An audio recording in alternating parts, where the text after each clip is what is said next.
on Sunday.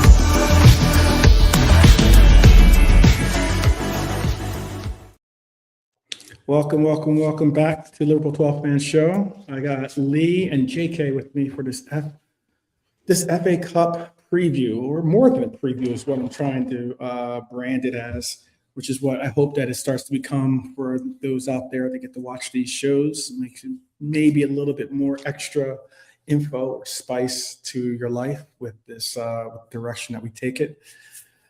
I have Lee. You all good?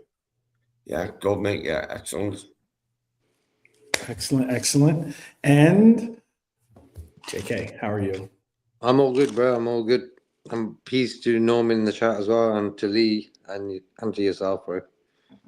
Okay. Wow. Are you guys? How you guys feeling? How you guys feeling about this one? And shout out to Norm, by the way. Shout out to Norm and those that are joining us. But how are you guys feeling about this one? Well, they're on a run, aren't they? They haven't won in 5. Something got like 3 losses and 2 draws. So they might look at it as an opportunity to buck their form up, like basically using the cup as like, something different to the league for them. Don't know if he'll like rest any of his players, or he might do. He might make changes like for several different reasons, but be interesting to see. I think Arnie will be looking to win it. Well, obviously, he expects us to compete and everything. He has a come on when we got knocked out last year, didn't he? By Plymouth. Yeah. Geez, I mean, Brighton is a unique team this season, I would say. I don't know. I wouldn't go as far as to say they're having a bad season per se, in the sense of it depends on what your expectations were for Brighton this season. But there's certainly a team that's been up and down a little bit. They've had some good performances against some, and then some bad performances against others.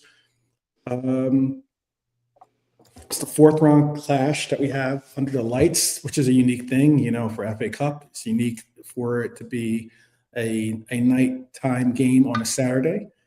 But this, I know that the domestic cups are different when it comes to some people's interpretation of their worth or their value, however you want to look at it. And, 8-time FA Cup winners, Liverpool. And we do have a little bit of making up to do to try to catch the FA Cup leaders in this category, but still, one cup at a time, basically. And, it has to be one trophy that Arsenal have won the most, so let it be the FA Cup rather than the title or European Cup or anything of that nature. But no, Right. 8 isn't that many, to be honest. It has lost a little. It doesn't gleam as brightly as it used to, the FA Cup, in terms of how it's like cherished and it's like this massive tradition and all that.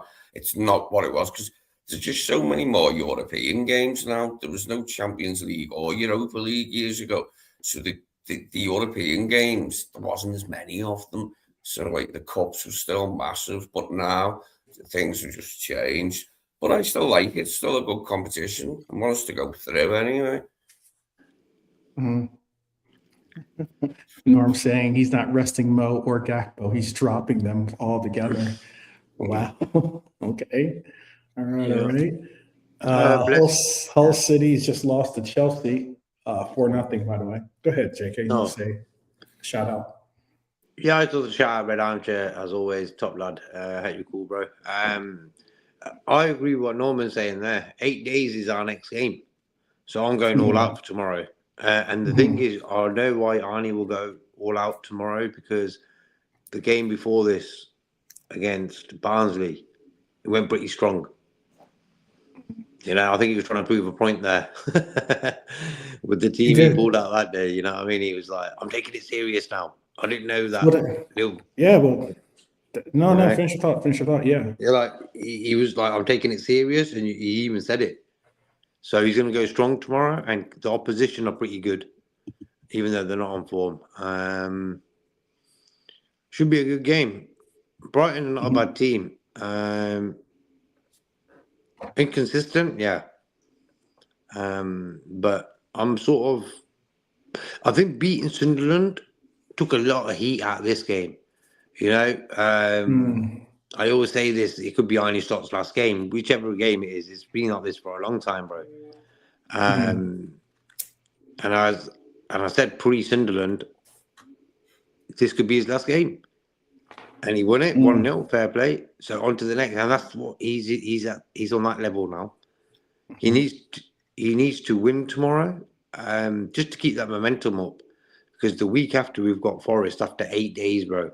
That's a long, nice little gap there for certain players to rest. Virgil van Dijk don't even have to play tomorrow. You could play Gomez and Kanate.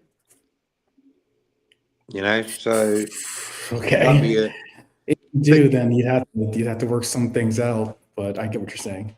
You know what I'm saying? Because Virgil van Dijk needs a rest. Salah probably does. So Salah just got one.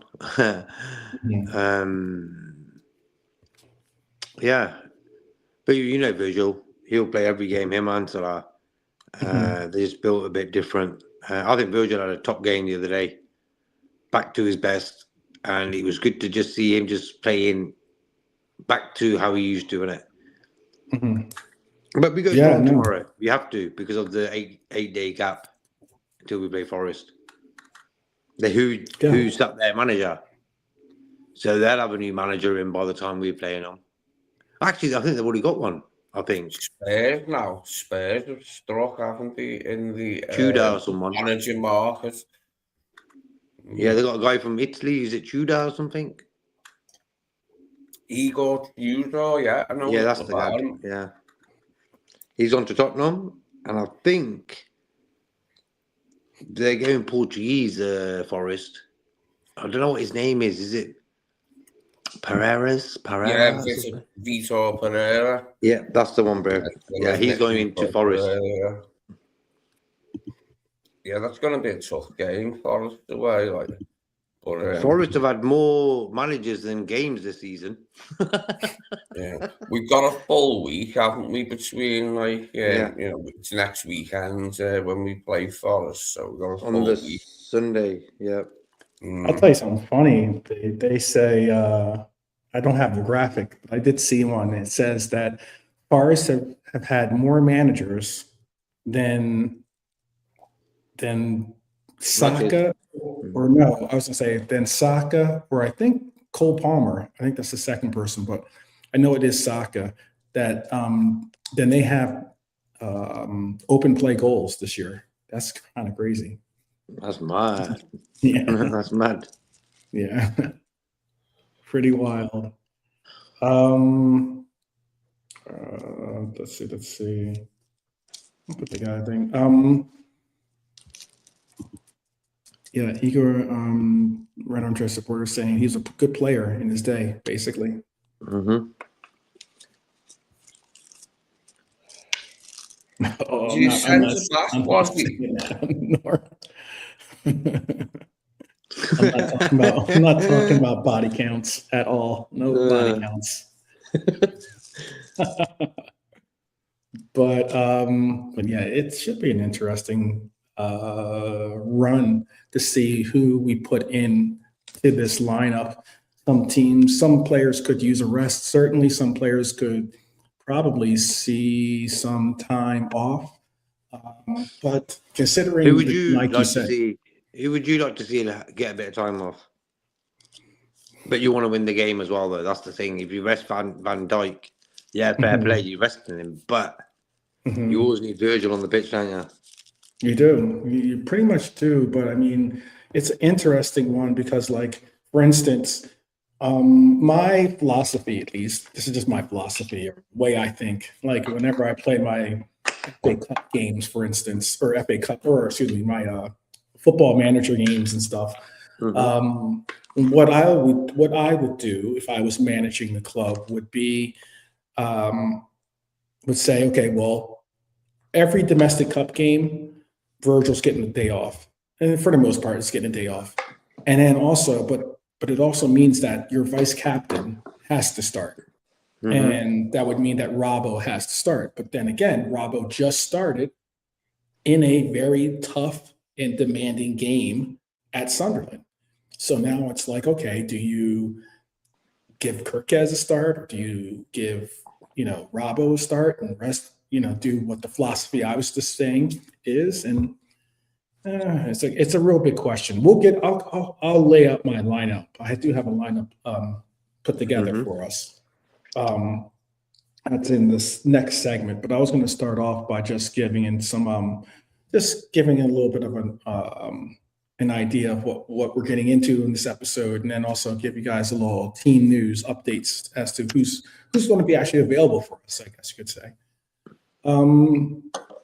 Brighton will be coming to Anfield after the last time they were at Anfield, they lost 2-0.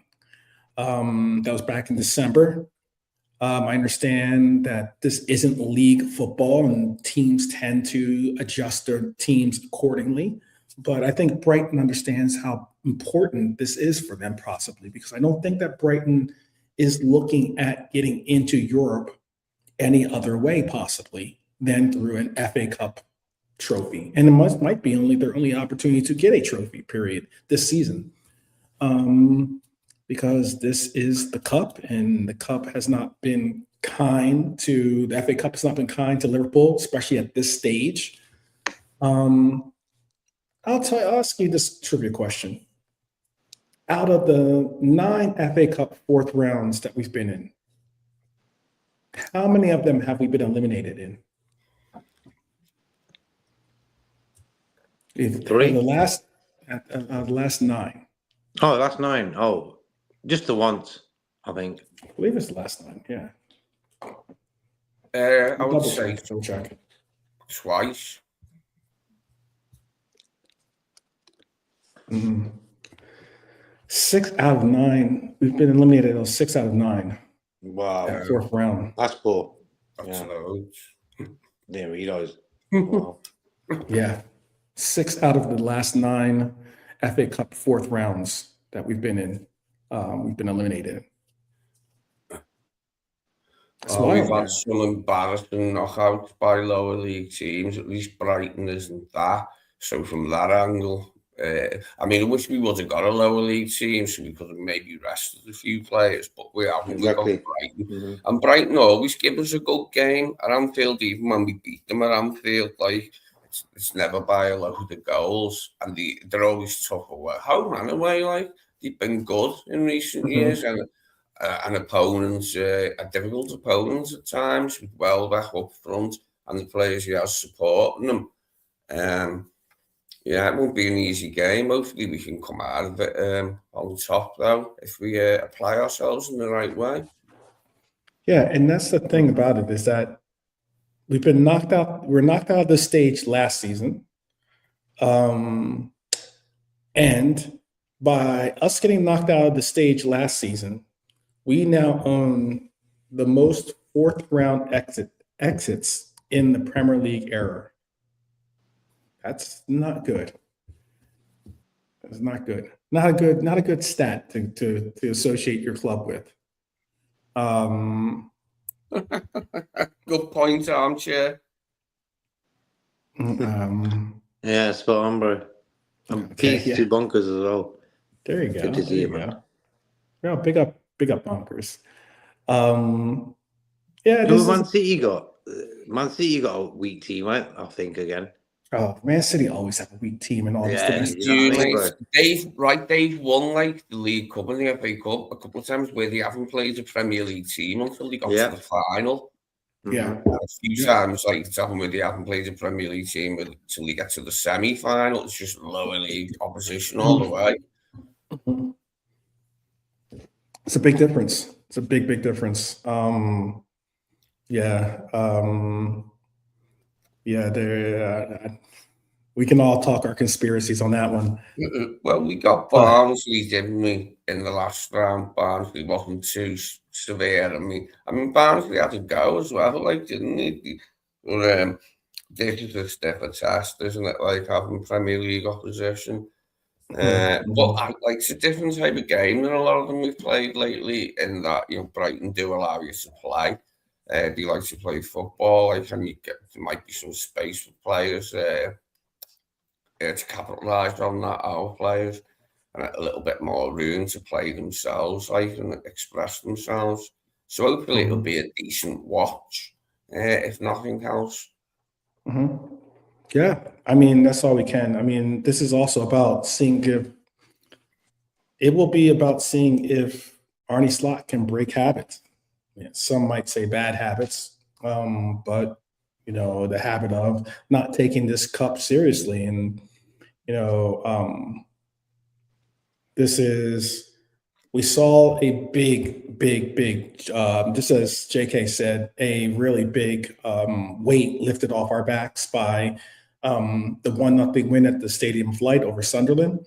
That was, and the reason why that is stated, because we had a painful 2-1 loss at home to Manchester City. But it is a good time for Liverpool right now. I think the spirits of the players has been lifted by this win at Sunderland. Going home to Anfield is going to only, but I'm sure, hopefully, uplift them even higher up in their spirits as well. Because you all know that Virgil van Dijk spoke about the importance of the home field advantage, and also about how Arnie Slot talked about how even the traveling fans, the traveling supporters that went on that were boisterous and gave them energy and the likes, and they're going to need it because Brighton's going to be looking to upset us. And I mean, I get that we sit. I mean, where we sit in the league has nothing to do with where and how our performances rate in the domestic cups or even in Champions League. It seems like there are night and day differences when it comes to the way that we play, and especially sometimes the teams that we field. But can you guess our record against Brighton in the last 11 games?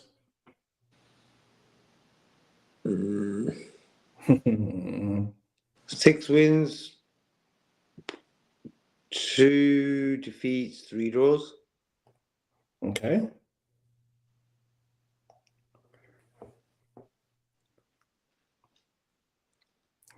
Did you say the last 9? The last 11. Oh, the last 11. We drew 4, lost 2, won 5, something like that. Okay. I know, and my maths didn't add up there. I don't know what I was on about there. Yeah, I don't know about We've had a lot against them, and we've lost a few, but we have won a few. So in 11, about 6 for us and 5 there isn't. I was about to say that was a little bit like, yeah, I think you had like a few too many games in there, but it's okay. Wrexham beat Ipswich tonight, 1-0. Big up Boxers for that update. Wrexham, actually very interested to see what happens with that, with this update that I'm waiting to hear about, because apparently Liverpool might be playing a preseason game in New York this time, in New York City. Their last American visit, they didn't play in New York. I don't believe they hit New York City last time. Philadelphia is as far north as they went. And this time they're looking to go to New York and play against Wrexham. And that's why I'm mentioning it when you said that. So yeah. What was the numbers, bro, in the last 11? We've won 4 of our 5 last meetings. Let me see what it was.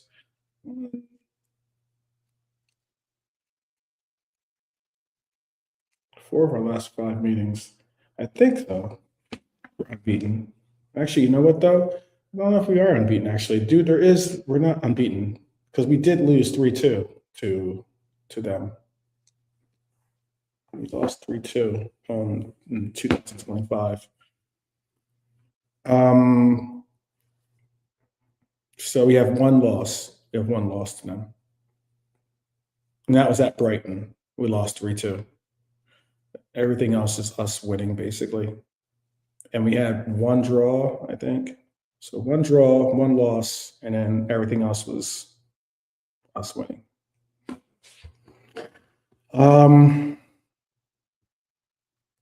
I was going to say too, like, they've only got 3 wins historically in the FA Cup in their 7th FA Cup meeting. They've only seen 3 wins head to head at least.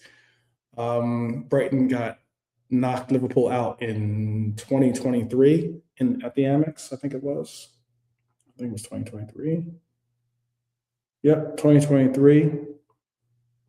They beat us 3-0. But that was at the Amex. The Amex is a different story. This is Anfield. And Brighton's form so far this season, which is wild, is that Husler, I think that's how you pronounce his name, Fabian Husler, Herzler has 1 win in 13 Premier League matches. He's winless in the last 6 league games, and they've slipped all the way down to 14th. Now, do I think that they're on the verge of, relegation form? I don't know if I'd go that far because there are some teams in this league that are just absolutely wretched. But cup football has been a little bit of a salvation for them. They've won the last 3 fourth-round ties since 2017 when they got promoted. They've had 6 fifth-round appearances. So they've made it to the 5th round 6 times since 2017. 7 wins in the last 8 FA Cup away games, by the way, which is exceptional once you really think about it. 7 wins in the last 8 FA Cup away games. They just beat Manchester United at Old Trafford in round 3. Now they'll be traveling here to meet up against us. And I'd say what this game is really about for Liverpool is obviously avoiding another 4th-round embarrassment. It's also about building rhythm and momentum and keeping the momentum, and also about protecting home dominance. We all know that. But for Brighton, it's about saving their season. It's about lifting their own morale. It's about giving their manager breathing room. I'm going to ask you: is this a rotation match or is this a statement match? Statement. It's a big game, bro. Yeah, for Arne Slot's a big game because he worked great in the FA Cup last year, and he wants to show that he's sort of serious about every game Liverpool play. Hence why he went strong in the last game. So this ain't really a sort of game. If we were playing someone like, I don't know, a championship team, first division, whatever, would it be so as serious? So rotation if you can. Virgil if you can. Rest him, play Gomez and Kanai. That's what I'd do. Yeah, for sure. And Ekatike as well, bro. Just start Kaiser up top. That's another thing I'll try. Okay. We got Nalate in the house with us as well. Let me get this done. Evening to all, evening to chat. Big up 12, the most of the hosts. JK, the man with the master plan in Germany, and Scarcely in the band, mate. Scarcely. What it do? What it do? Big up the chat, as always. So, yeah, we're just talking a little bit of what it is for this game. It's just, I asked the panel here if it's a rotation match or if it's a statement match. What is this for you? Is this something that we can afford rotating in? Or is this a game that we have to make a statement and continue to build on, the momentum that we've had? I think it's a bit of both. I think there's a bit of both. We just need to rotate as many as we can, and leave some of the bench. So for me, just rotate as many as we can, and what will be after that for me. Okay. Yeah, it will be an interesting one. I mean, Toro Endo's out, obviously, still waiting. And it's so bad. His injury was so bad that apparently the swelling hasn't gone down. So they're going to have to take another. Another scan of his ankle to get an accurate reading. Apparently, that's what was said last report, at least the last report that I saw. And then Alexander Isak, obviously out. Frimpong still out. Connor Bradley, Leone, obviously out for the entire season. Joe Gomez obviously returned midweek, got to play in the Sunderland game. The big question is he ready to start? Is he ready to start? Damas Boslai returns from suspension. Mohamed Salah probably is going to be a key feature in this matchup. Look, you might not want to start Mohamed Salah. I get that. But let me say this. In 19 games, can you guess what his GA is? You can keep giving me the total, or you can give me the breakdown if you want to get like wild and crazy. Can you guess what is Mohamed Salah's GA in games versus Brighton? Not just at Anfield. I mean, just in the 19 games he's had against Brighton. I'm going to say something. I'm going to say something wild and say a 30 GA. Oh wow, that is bold. Probably be way less, but I think it's a lot. It is a lot. I'll tell you that much. He has scored against them a lot, hasn't he? And it's He has. He definitely. You can definitely say he loves this fixture. You want to take a guess, Lee or JK?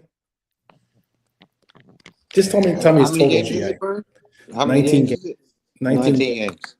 Mm-hmm. Let's go with 10. 10 GA? Okay. Mm-hmm. What do you want to go with, Lee? 15. Oh, all right. Lee's the closest. 18. Okay. Wow. He has 10 goals. He has 10 goals. 10 goals and 8 assists in 19 games. Wow. Yeah. And man's a dissing him. You understand me, bro? What's wrong with this world? Try and keep it going. Be nice for him. Be nice for him to get a goal. Hey, I mean, he's had a couple of assists lately. He could break a record in this game if possible. He could break a record actually, because he has the record of most goals and assists, 10 goals and 10 assists, I think it is, against Newcastle. Then what he could do in this fixture is he could get 10 goals. He already has 10 goals. He can get 10 assists, maybe get 2 assists, and he'll be up with 10 assists as well. Who their number one left back is, or his most likely opponent will be? The Turkish lad, I think. Yeah, the Cooper.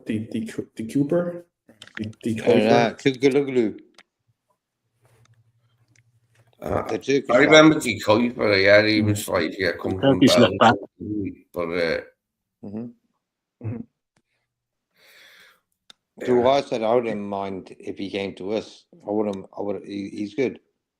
Their left back, like attacking wise. In terms of our left back, I think Kirkes will come back in after Robbo having the game against Sunderland. He probably will play Kirkes, won't it? I would imagine.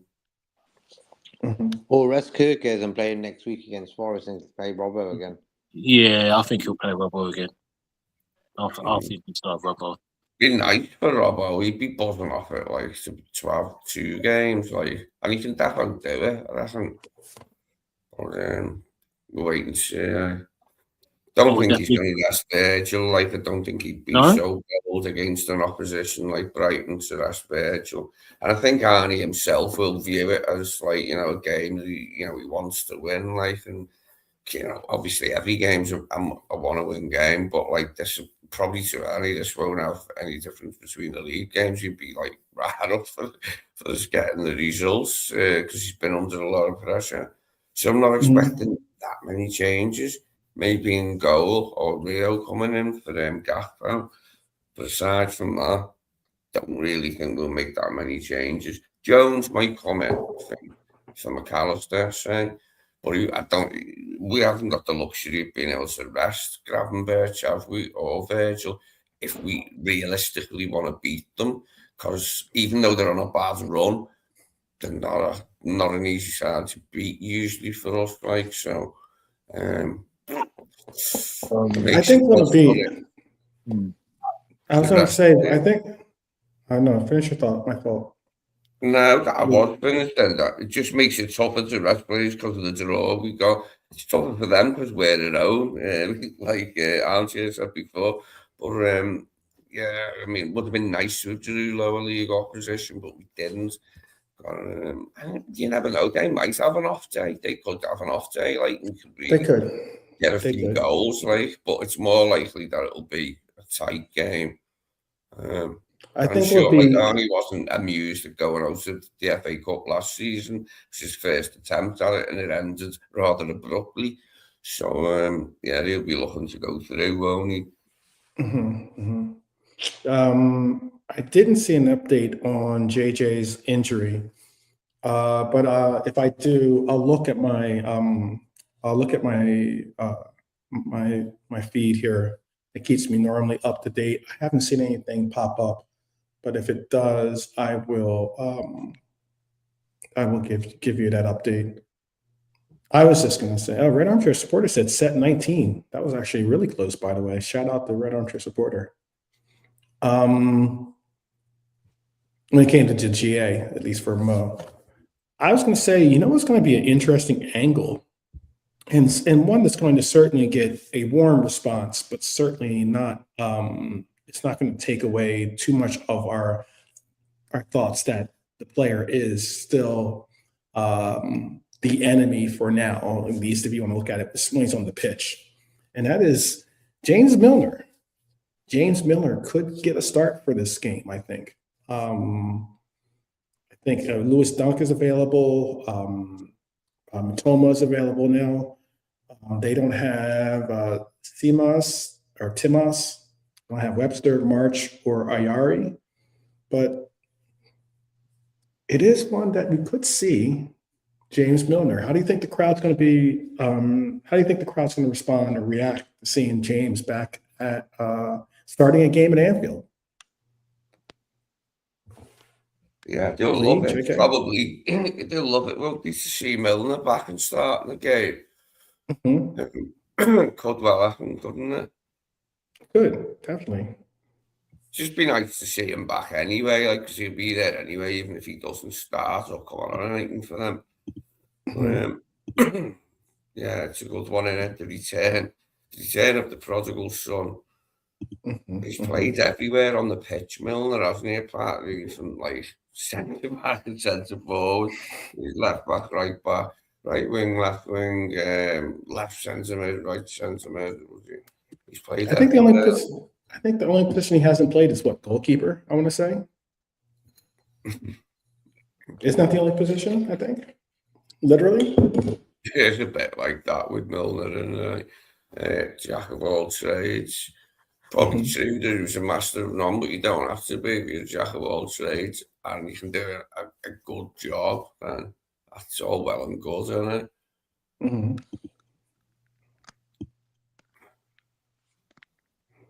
God, now getting me off City. He was a freebie off City, Milner.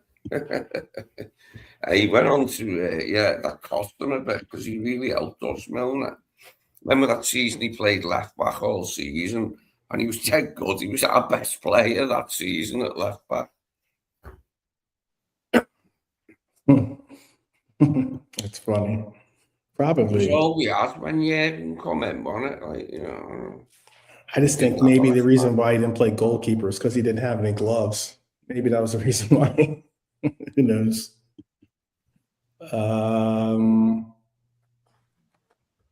Since Miller and Henderson have gone, this is it's a new name, but big up. The Scouse Adam says, since Milner and Henderson have gone, we have lacked leadership in Adam's opinion. Okay. All right. It's a tough one. It's a different administration that's running the ship, I guess, or if you want to call it that, or like the different boss, different gaffer in the box that makes a little bit different decisions. But what is it that I was going to say is, let me put together here my lineup for you. And it is going to be an interesting one. I don't know if this is going to happen, but I'm going to show you the lineup that I'm going to go with. I also want to take a quick look at something too. Hold on. See if I can find it.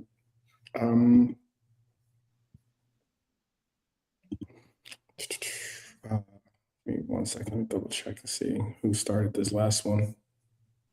So I think McAllister did. He did. Yeah.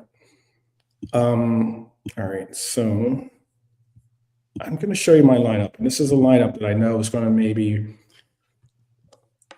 maybe some people aren't going to necessarily be too interested with it. Maybe not. Who knows? But I'll still share it with you because I think that this is the lineup that I'm thinking he'll go with. Again, this isn't necessarily my lineup that I would particularly go with in the sense of this isn't the lineup that these aren't all the players I would pick. I can adjust it to show you the ones that I would, and I'm going to adjust it to show you the ones that the guys pick out too. But let me share my screen here and give you a little look at who I think is going to be starting this game. So I think it's going to be Damas Basalai on the right since he didn't start last game. Get back a little bit of rhythm, especially since there's 8 games into our next game after this. And then you'll have Kanate, Virgil, and Kirkez on his left. I got Grav and Jones in the pivot with Verts in the 10. And then I have Mohamed Salah on the right and the guy, Agent Cody, the guy that some think is related to our coach, but I don't believe he is, on the left. And then I have Chiesa starting. I know some people are going to be like, what do you know, he's never going to give Chiesa a start, but he deserves a start.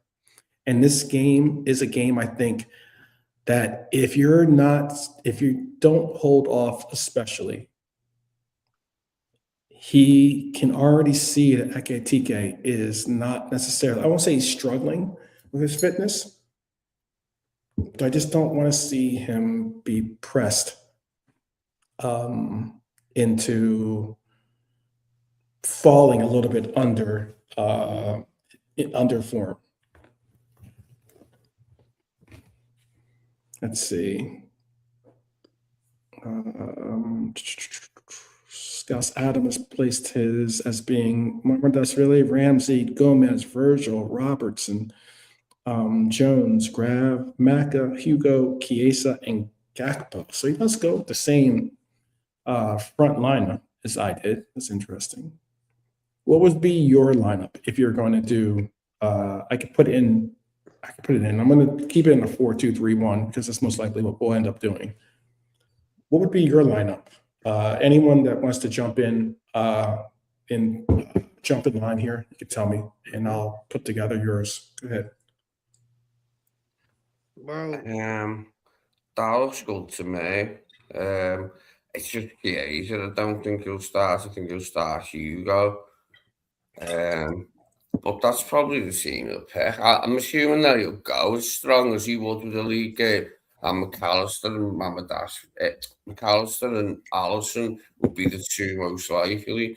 as is shown there, to be Mhm. rested. Don't know if he will. He probably will. He probably will with Mamadashvili, won't he?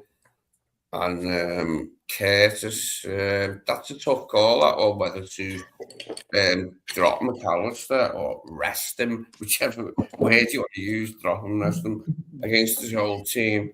Curtis might get a start. But I think Cody will continue, Mo will continue, Bates will continue, and more likely Hugo up front than Freddy. Okay. Or Gakpo even up front through the middle. He might put Gakpo through the middle. If he was to rest Hugo, then he'd probably put someone else on the left. How about for you, JK? Rio maybe instead of Gakpo on the left. No, you're putting a lot of people in and out, so that's why I didn't change the lineups. Yeah, I think it'd There's be a little more too like much to if type. he would do that, he'd go Gakpo through the middle with Rio on the left, and Chiesa and Gakpo like that. He did it recently, didn't he? Where he put Gakpo through the middle, like it wasn't a spectacular appearance like, through the middle, but it was solid, and he can do a job. But if he wants to rest Hugo, because I doubt he'd put Chiesa at the tip of it against Brighton. Probably not. If it was a lower league opposition, he might have, but probably not against Brighton. He'll want to win this game. And Hugo will be part of that, I would assume. Well, then, how about we if this is the lineup that you guys would think is going to happen, what is the lineup that you would want to see happen? How about that? I know if I ask Milante that, I'm sure I'm going to get a couple of different players being thrown into the starting lineup. I'm certain. So I'll ask you guys if we can come to maybe a consensus of who we would like to see. From my point of view, like people are saying, like it'd be nice to ask players, and it would be, but we're not in an ideal situation to do so. We haven't been all season. That's why Rio's had limited action, because there haven't been games where we're coasting and then we can just bring on a few young players, like, because we've put the games won and finished, but we haven't been like our form hasn't been that good this season to allow us to do that, has it? I don't see this game as being any different in the way he views it. He will view it very seriously. I mean, he had to come on last year when it was his first go at the FA Cup and we went out of Plymouth. He weren't happy, was he? He probably won't take that chance again tomorrow, because he'll want to go to the next round. And then hopefully we can get lower league opposition and rest a few players. I mean, the thing is now we've got a week until Forest, and I think after Forest there's another week again, so we're getting full weeks in between for the players to get stuff and work on the training pitch and all that. Well, for me, bro, I will go. I don't really want Mamadashvili in goal, so I'm going to go Alisson, Ramsey right back, Kanate and Gomez. Going in. And I'm going to go. I'm going to go Kyrgios left back. I'll go Kyrgios left back. So Kyrgios, Gomez, Kanate, and Ramsey, and then in midfield I'll go McAllister, Grove and Birch. Okay. With Wirtz in front of them. And then I'm gonna play Chiesa up top, Rio on the left, and Salah on the right. So on the bench we've got Ekatike and Szoboszlai to come on if needed. Because for me, Szoboszlai needs a rest as well, bro. So that red card he got, it was a blessing in disguise. We didn't need him at Sunderland. We got the job done, 1-0. So he needs a bit of a rest as well. And Hugo Ekatike does. So for me, I'm resting both of them tomorrow. Put them on the subs bench. And if needed, you can come on. And I would say to Rio and Chiesa, don't give me an excuse to sub you. So in other words, when you're on the pitch, get something done, you know? Because the excitement for Rio and Chiesa knowing it's not a Premier League game, so the pressure's sort of off, will give these guys a bit of a better crack at it, you know. So I'd love to see Rio left, Chiesa in the middle, Salah right. Then you got Gapco on the bench as well, then, bro. You got Gapco, Ekatike, and Szoboszlai. Sorted. 3 sort of sound players you can bring on if need be. That's my Okay. team. Okay.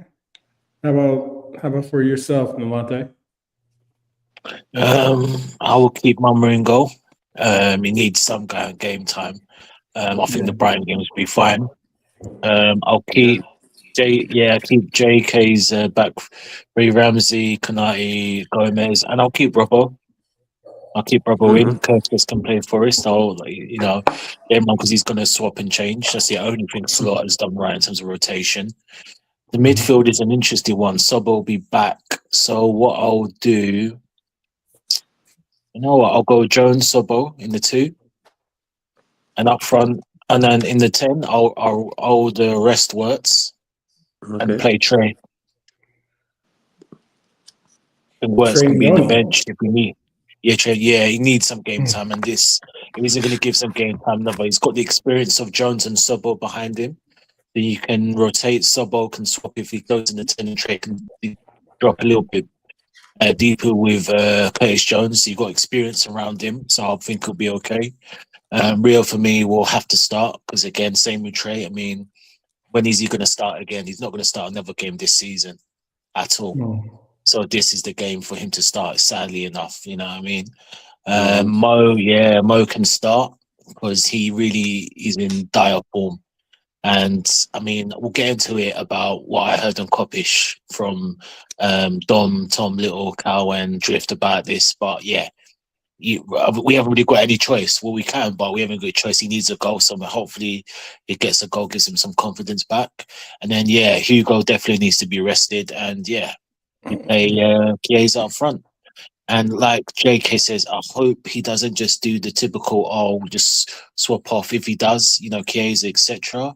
If we're in a winning position, let them play to the 90. You know what I mean, bro? So just let them play to the 90. What harm does he? Don't need to start putting him. If we're winning, let them play. If we're losing, it's a different matter. You know what I mean? Simple. Mm-hmm. Give them a little bit of confidence. Yeah. I think you'll more than likely want to give Mamardashvili some game time. Yeah, he'll be starting. He'll be starting, yeah. Even though I don't really want him to. I'm not really impressed with him. Mamardashvili? Yeah. You know what? Like, is it because we just played Sunderland? Or, excuse me, or not Sunderland. It's because we just saw Brentford play? Right? The Kelleher, yeah? Yeah. Is that why you're not impressed? No, because when you look at Kelleher, bro, what a goalie, man. I don't know, Mamardashvili, he had a lot of games this season, so he had a chance to really put a shift in. I just felt he let too many goals in. He let 6 goals in for his country against Turkey as well. So he went through a phase where he let a lot of goals in about 2 weeks, man. I was like, yo, it ain't looking good. So what happened? Alisson came back in, and since then we've looked better. So I'm not saying it's his fault. I'm just saying we look better when Alisson's in goal. Sure. It'll be interesting one to see who he goes with because there's a lot of different players that could use rest. I mean, and it's a different tango that you get into because you want players to get form, you want them to get rhythm, but you don't want them to get burnt out. We do have 8 days between the next, which is kind of a nice nuance. That we have 8 days between this FA Cup game and the next fixture against Forest. But what do we do or what Arnie's going to do is the biggest question. Very big question. I've seen some of the, Yeah. Okay. I'm going to just say, if he goes weak, people are going to moan. If he didn't rest players, people are going to moan. Sometimes as a football manager, you can't win. You know what I mean? But for me, in the way he pulled that team out for the Barnsley match, is a sign for me. He's going to do it again tomorrow. He's going to play a strong team. Hence why I don't think Trey Rio might not even start. Okay.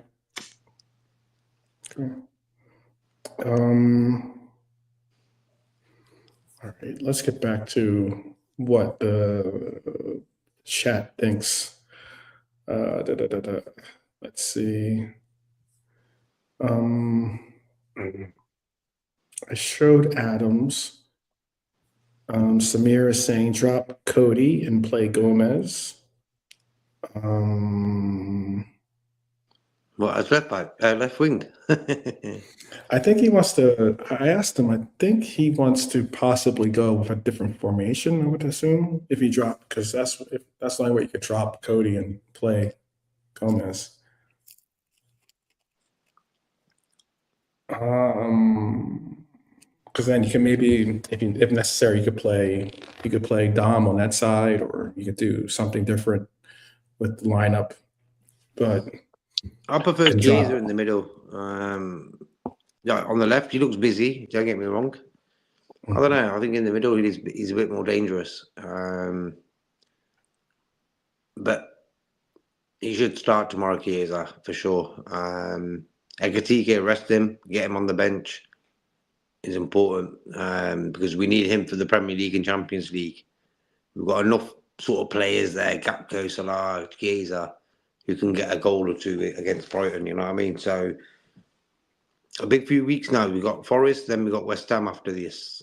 And we've got that whole week to recover, which hasn't been the case recently. We've had like 3 games in a week sort of thing, Saturday, Wednesday, Saturday.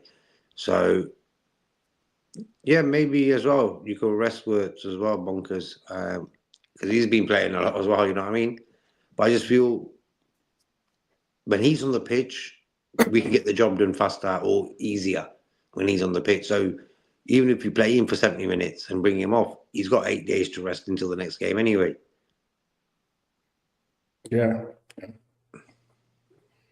Go strong, beat these lot. We need to keep momentum now because when the Champions League's coming back, I want to be in form, and also for the league as well, to get further up the table as possible.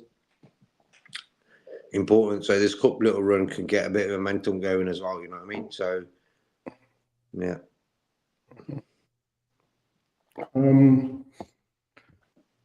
Let's see. Adam wants to loan Marmadashvili to a Premier League team. Red Armchair supporters saying facts, JK. People all moan regardless. Definitely do. Moaning's the new trend. It's an illness. It's just madness, man. I'm surprised people don't name their kids Mona. Mona and moaning. The 2 twins, Mona and moaning. Moan Singh. Yeah. An Indian guy who moans all the time, Moan Singh.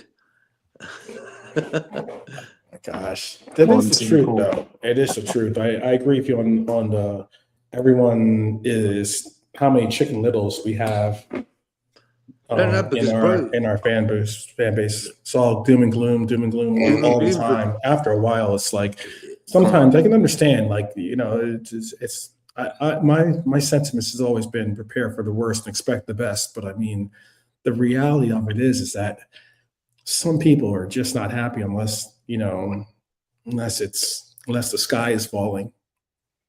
No, we just won the league last season, yeah.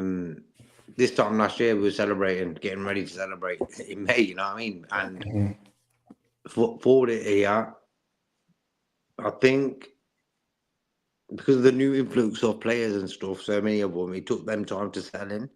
As you've seen, Kirk is only settling in now, Wirtz is settling in now.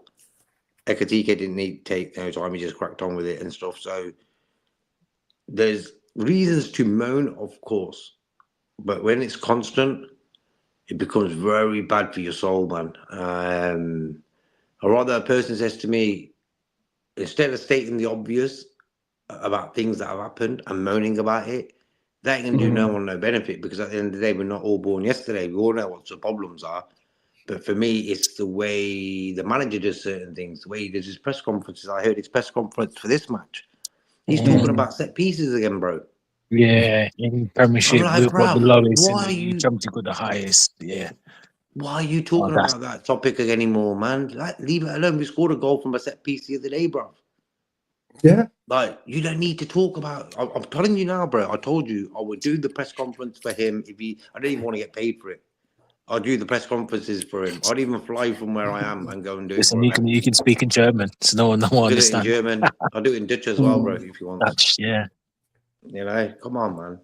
Ich It's like, gegen einen zweiten keep away vierten from Platz. topics. Und, Just keep away from them topics. Yeah, man. und. Right. Right. Keep Anyhow, away from topics that are going to make you go deeper and deeper into it. Because at the end of the day, we haven't been the greatest at set pieces, of course, but we can score them. You know, Salah's done them with a few corners now. At least Salah's doing something. His corners are pretty sound. We got a couple of goals out of them. You know, in the recent matches, and against Brighton last time, he got one. So it's not always doom and gloom. I think footballers have their dark days and off form. It could be a lot of things, bro. Because sometimes fans forget footballers also have a life. So they could have, I don't know, money issues. They could have wife issues, whatever it is, and that could be affecting their game. You know, so sometimes we've got to be a bit more, not so over the top with it straight away. You know, show a bit of respect to the players and the management and stuff like that. You know? No, I get that. I get that. I tried to. You asked me about some of the things about on this side of the pond, and why we haven't why some individuals can obviously gain a lot of subscribers and supporters and the likes, but I think the reason why is because some of those people tend to like to see the chaos and the doom and gloom and the woe is me type stuff. We can have honest conversations. I don't mind having that. Constructive criticism. We can talk about the team with whichever angle or opinion that you want to bring out. It's fantastic. But yeah, we're noticing on one of the shows on this side of the pond was American Waffle, and like Mr. Das was on there, and I was just like, even the panel, even the panel was getting on him. No, he's Mr. CNN. Mr. Waffle Das, as I like to call him. I don't understand it. I have high hopes and everything else. I hope that these comments don't inspire him to, act out and call me a top red or something simply because I'm calling him out for the fact that you just gotta have, just be a little bit. You can have like your own perspectives. Everyone can be their own fan, but I don't know. Sometimes it's just you're on these big platforms, and we would love to see a person on these platforms represent Liverpool supporters and Reds with like a really just, I don't know, an uplifting sentiment or some type of like positive sentiment behind them. Yeah, but bro, that's you like can say the hard. I was gonna say I was on land here. You could say the hard facts. You can say the tough love, but I mean, and you can give it to us straight. We want to hear it straight. We're not trying to hear blow smoke in our faces, but we are saying you don't have to always bury the club, and as if it's just sometimes it's just tough to take. It's tough to hear. Go ahead. I'm sorry, JK. You want to? That's cool, bro. Peace to Rasta Crab in the chat. Bless up, yeah, big up, Crab. I just see it like this, CNN and all these news channels and stuff. When do you ever hear any good news from these guys? It's always bad news. It's never like, you know what? Prices are going down 58% for the next year, because since coronavirus, it's gone up 30-40% on everything. So what we're doing, we're going to take it back and drop it again. You won't get that news. So football shows are like that now. you're not getting no good news, bro. It's a mentality thing of the current world we live in 2026, where sadness and people getting made fun of and stuff. It's a sort of a show business. Being embarrassed It is about show business. your I agree with that. being Thanks. embarrassed about your predictions of a game or the way a game's going to go, where you're thinking, oh, we're going to smash Chelsea today 7-0 and this and that, and then what happens? Chelsea beat us 2-0. So people want to see your face after that game, bro. It's mad. Anger, yeah. That's why FT is popular, isn't it? You know, when they lose, everyone tunes in, but they do it to themselves anyway. But again, this is the majority fan club, isn't it? No, you can see there. I agree. There's a lot of channels. You'll notice that they'll have their peak moments when the team is at their worst. So if Manchester United loses, all of a sudden you'll see the football terrorists have like peak numbers, or if Arsenal loses, you'll see the football terrorists. Yeah, that's a joke. Game play, creative content wars.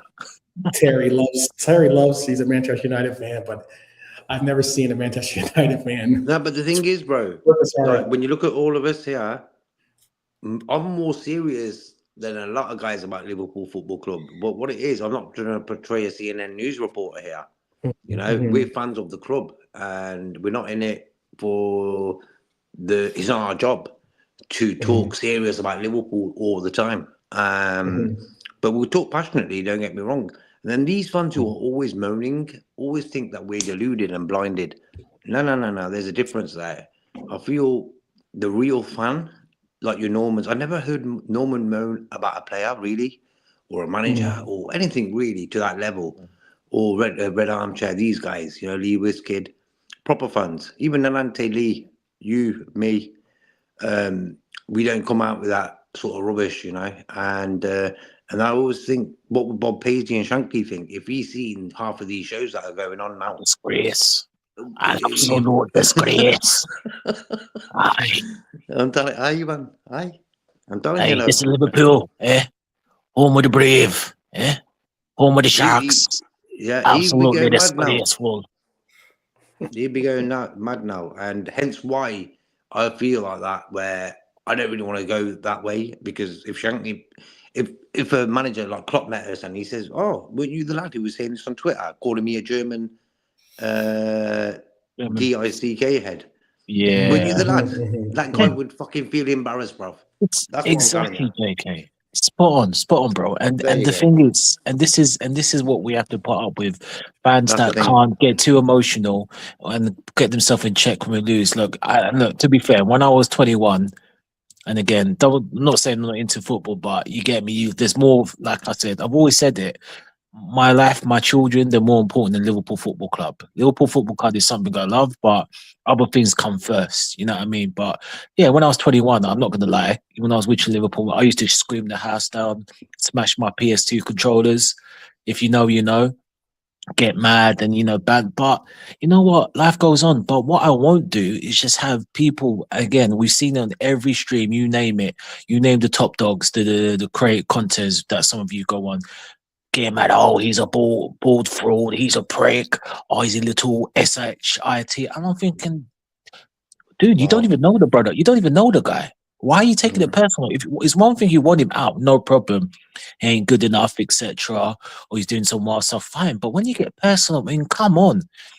Even if we lose, the emotion of some of these are big grown ass men, like, you know, oh, it's a break. Oh, he's a Dutch. You know what? I mean, come on.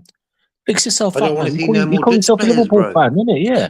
And then we've got more, and I've seen on the other channel saying, oh, you know what? We need to lose now. I want us to lose. I just want us to lose so we can get rid of them. And this is the mentality we were having. It's embarrassing.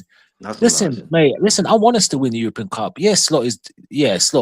We all decided. All of us here, we said, you know, you can go. It's the best thing. But listen, mate. If we get to the quarterfinals, I'm not gonna say, you know,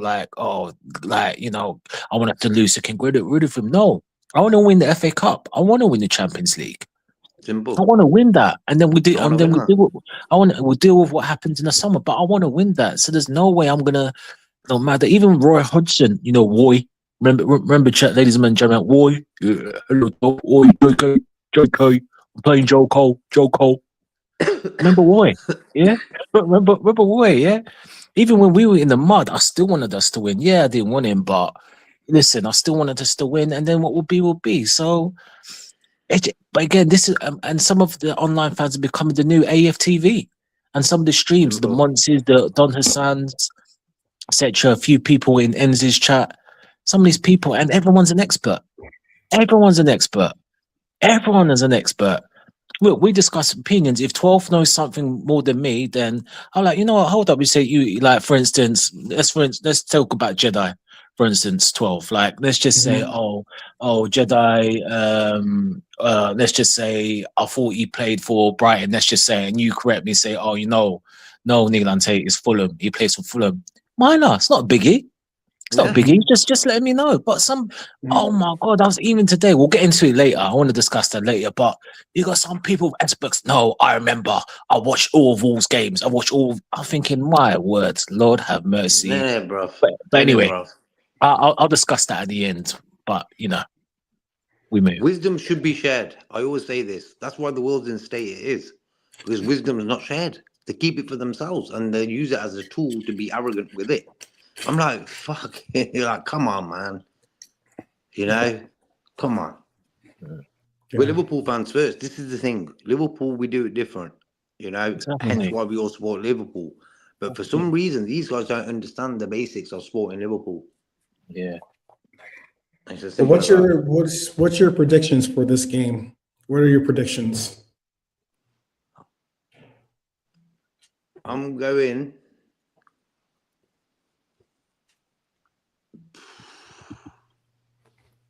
3-0. Let's go 3-0.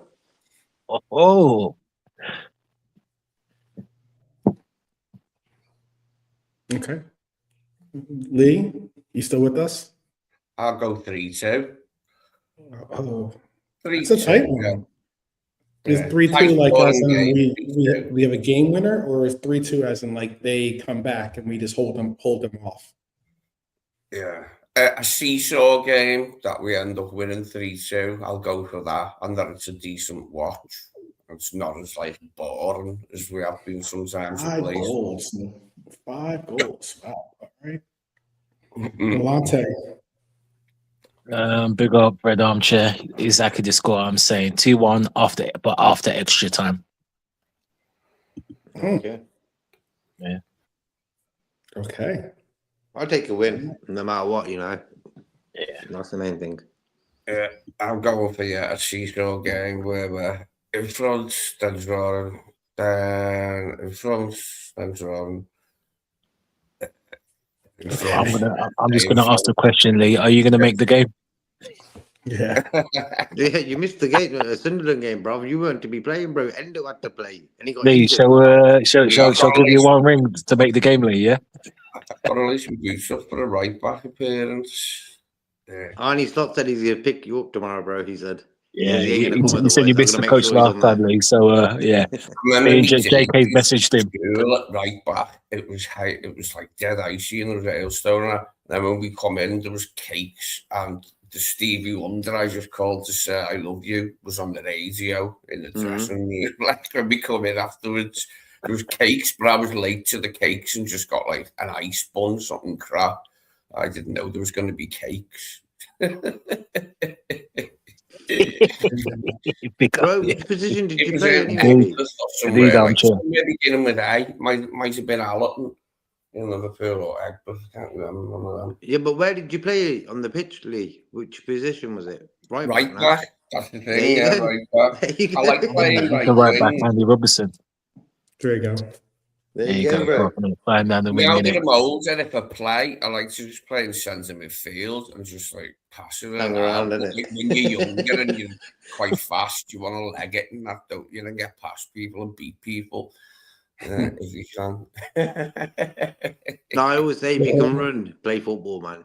It's appreciate the time. I used to love just playing in the street, paint a goal. We had a thing got to play area when I was a kid. It was just a bit of tarmac and there was sheds on the wall at the back of the sheds, painted the goal, and we played volleys and headers and that, just all day, every day. And then sometimes when the parks to play like 6-a-side on grass or something. But when you're that age, you just play loads, don't you? Like, just, Yeah, we're very regular, man. Mm-hmm. Well, we spoke on Wrexham winning earlier. Oh, my score is 2-1 as well. By the Yeah. way, I have a 2-1. But listening to you guys, this fixture's been a weird fixture because out of 11 out of 13 times that Brighton have played, we've seen the games have at least 3 goals in them. Mm-hmm. So it is a high scoring fixture. You got some very pace worthy speed merchants on the sides for Brighton that could be dangerous. It's going to be interesting to see what happens with that. Chelsea won 4-0 against Hull earlier. Wrexham 1-0, like we spoke on earlier as well. Those are only 2 games that have been completed so far. But I was going to ask you guys. I'll go through these lists, and then we can pick out who we think, because there tends to be some upsets. I want to do like an up. Do you remember who City got in the draw? Can anyone I'll help me tell out? you. Salford. Yeah, I'll give you. I'll tell you. Salford, bro. Salford? Yeah. So it's Yeah, Derby, you know. No way. Good draw for So that. let's go through these games real quick and see if we can pick who's going to be an upset here. Stoke is hosting Fulham. I don't think that's going to be. Yeah, Stoke, they're all right, and then they're not good. Mark Robbins is their manager. So I think Fulham will win that, yeah. Yeah, I think Fulham will pull that one out. Then there's Birmingham versus Leeds. I think that Leeds is going to be too strong for them, to be honest with you. But I seen Birmingham play really well against Coventry about a month ago, and I was like really surprised how good they played. They're getting they've got a buzz because they're getting a new stadium. The guys who own them now, the American, is it basketball footballer? What's his name? Oh, Tom Brady. But Tom he's Brady? involved. Yeah, Tom Brady. Yeah. So they're on the bounce in that way. So you don't know. I'm going for a draw. Actually, you can't go for a draw because they have to finish it. I'm going for a Birmingham win, man. Okay. Leicester is going to be facing Southampton at home. Oh, see what happened the other day? Leicester were winning 3-0 against them. Southampton came back and won 4-3. Yeah, they're in the mud stuff. They could get So relegated. if that happens again tomorrow, I'm going to go 4-3 Leicester tomorrow. Oh, it has to go Leicester this way. Okay. Yeah, go the other way around. I'm not a big fan of Leicester anyway, but you know what I mean. Yeah, I don't know. I thought Leicester got in trouble, actually. I thought they just got found out to broke some. Yeah. They got 6 points deducted, bro. Yeah, it's already been done. It's already been done. About 2 weeks ago or something. Yeah.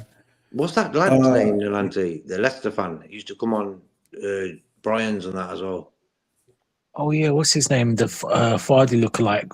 No, was it Lee? Oh, I can't remember his name. Oh, the Fardy lookalike. Ant, yeah. Ant, was it? Yeah. In years, bro. Yeah. He must be vexed. He's probably. They might get relegated, man. He goes down his ways, doesn't he? Yeah, he does. He does, innit? Yeah. They could be relegated. Yeah, they're the 4th of bottom. Yeah, only out by goal difference. Yeah. Okay, so next is Norwich hosting West Brom. West Brom. Come on, West Brom. Oh, really? I was thinking Norwich. Norwich is home, by the way. I think this could go to pens. Pens? Yeah.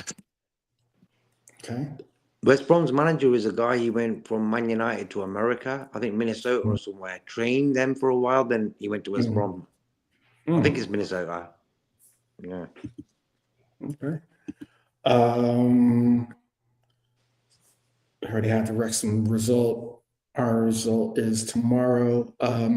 Tomorrow also, you already talked about Salford being going to, and of course, Manchester City have to host the game too. It's bad enough they get Salford. They get, and they get at the Etihad, so they can That's get a their 5-0 for me. Yeah. yeah. Yeah, what's the wait? Hold on. What's the? Let me see what the capacity of the Etihad is. I think it's something like Yeah, but 53,000. Salford's more Man United based, isn't it? Like when the old Man United players were sort of formed that, didn't they? Yeah, they So, did it. Yeah, last Yeah, so time they it's going got to be a bit of a. Honest. So it ain't going to be a friendly derby because of the United connection, yeah. That's me nah, helping it'd be you. easy. Yeah, I got you. No, Yeah, I'll D.B. Smith, say yeah. Manchester City. Geez, if they're pulling in only, I mean, I think for some of their Champions League games, they're pulling in 30,000, 53,000 seat stadium they have. They're only pulling in 30,000. I don't understand how. They're making it bigger. Or they Yeah, made it bigger recently. They're doing something. yeah, it's like They ain't got weird. that Liverpool thing. Liverpool, no matter what, even if we're doing poor, That's we're because always the going to fill vibe. Anfield. It's the stadium's vibe isn't the same as Anfield. You know, the way that the angles and the way that the stands are set up are totally different at City than they are at Anfield. I just don't get it. Yeah, I prefer If the they, Anfield I was sort just of trying to stadium. say, I was just going to say, they expect what 20,000 for this game or 15. Nah, but Salford will probably take the whole town with them, you know what I'm I about to mean? say 10,000 of them being from Salford. You know, You know what I mean, bro? Gary Neville and Co. The ex-Man United players understand they were All at the the Man number United 10. ex-players, bro, all there. You can imagine Yeah, it'd be it's funny. all Man. them class of 92 decades in it, like, whatever Yeah, it is. I think. 92, whatever fucking year it is. Pardon me. Yeah, one of them's pulled out of the whole ownership. I can't remember which Okay. one of them is. I think is it Scholes or Giggs? One of Nicky the shit, two. I think. There's Yeah. Nicky Buff as well. He's one of them, and he's one Yeah, of he's one them. of them. And Yeah, well, City, I guess, is the pick for all of us in that game. Yeah. Wigan 6-0. Wigan hosts Arsenal. Uh, Yeah, As much as you would like, and as much as you would Arsenal. like this, the hope for Wigan to have something special happen, that's not going to happen. Yeah. I would say the next game is going to be an interesting one. Grimsby, who was the team that knocked out Manchester United, host Wolves. Oh. Can they knock out another Premier League team? Oh. No. No, I Actually, don't yeah. think so. Yeah, let's Wow, go. okay. Wow, all right. That was close. Yeah, they're going to do it. Everyone's like, ooh. And everyone's like, nope. Okay. All right. No love for Grimsby. So No, I'm going to go for them. I'm going to say they're going to win. Oh, Who Yeah. would he play? Wolves, bro. Wolves. Wolves. I think Wolves will do it. Yeah. I think Wolves will I do it think too. Wolves. Yeah, I Red think they do. Hounders, Grimsby on penalties. Yeah, I think Wolves might get it. I think Wolves will. That could be- Well, very good. Yeah, it's got them playing a bit better. That Definitely, could be. I think that could be. That's a nominee for upset. The upset of the week. Yeah. 12, exactly. That's a nominee. Number one, I think, so far. I'll give you Port Vale versus Bristol City. All fell. I'll go Bristol City. They're a good little team. All fell for the upset. PV is at home, so they are at home. Mansfield hosts Burnley. Mansfield. Mansfield was the team that beat Sheffield United, I think, right? Yes, I remember that. Yeah, 4-3. Yeah, 4-3 at Bramall Lane. Yeah. On the board. Yeah. Okay. They're done all right. Yeah. Mansfield to upset Burnley. Not Burnley out. Okay, go on. That'd be good. Yeah. Let's go with that. All right, so I'll put that down as another nominee. And then Macclesfield, right? Is that how I pronounce it? Mm-hmm. Yeah. And Brentford. Yeah, Brentford. Brentford. I know they done Palace, but Brentford. I don't think Brentford will make the same mistake. That's Palace. Brentford. Yeah, that would be. You know that'd what? be I'll go Cinderella. Macclesfield. No, Oh, like, okay. look at this guy. He's got all the story. He's got all the He wants all this like. yeah. You want Well, he likes all to the knock out the Cinderella FA Cup, stories. The Cinderella stories is what we call them here in America. Is the when Yeah. the Yeah, does. that's what the FA Cup's about, isn't it? Yeah. All right. I think it's going to crack midnight for them against Brentford, but we'll see. We'll see. West Ham hosts Burton. I think Oh, West West Ham. Ham will get them. Yeah. But fair play to Brentford the other night, 1-1 against Arsenal.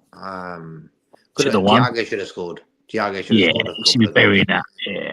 Yeah. Could have Kind of won. helps us a little bit, sadly enough, because if they would have won, they would have lived on points. Trust me, I wanted that to happen not only for the fact that Arsenal would have lost, but it would help me in my fantasy team. So Uh, it's all good. Yeah. It's all good. Yeah. Oxford United versus Sunderland. Can Sunderland bounce back this weekend? Or no? Yeah, it'll be Yeah, Sunday. yeah. Oxford for me. Oh, Oxford to go on. put upset. Really? Yeah. I'll go Sunderland. Yeah. Wow. Okay. And finally, Newcastle is hosting Villa. That's gonna Good be a game. tough- That's gonna be a tough game. Newcastle. I'm going Villa. Especially for Eddie Howe, who's under. I think Eddie Howe's under a little bit of pressure, to be honest with Yes, yeah. That's why I'm going to give Yeah. him the nod for this game. I'll say Eddie Howe will get a win over Emily Interesting. somehow. I think And Villa if we- 2-1. Like you. Okay. It's fun Yeah. enough. I've been hearing stuff about Voltamade that already they want to sell him. Yeah. Yeah, he ain't been playing, bro, recently. He ain't been Yeah. Yeah, starting it's or weird. He's nothing. been benched. Yeah, he's been. Yeah, No, he started off quite okay. decent, but he's. I don't How think he about has this? scored for. Yeah, go ahead. No, I was going to say this. Oh, no. Panel, chat. How about this? Walter Mate, do you want to sell him? Why not sell him to Liverpool? He's a Liverpool fan. Big time. He's definitely a Liverpool fan. And he's a good forward. Don't get it twisted. And the reason why I'm saying is that we have to get a couple of more forwards in if we're going to do this. If we have, and I've been seeing reports that we might be going with a two-striker setup next year, because it's just a situation where we're not going to try to be like, oh, well, let's start Eke TK or let's start Isak. It's going to be, let's start them both. Which is something I've been campaigning for, and I'm all on board for. But Walter Mate would be a fantastic player to have off the bench. Bring him. You could have Walter Mate and have maybe Jaden Dans as your two forwards, being your rotation with the starting two. Any takers? Bueller?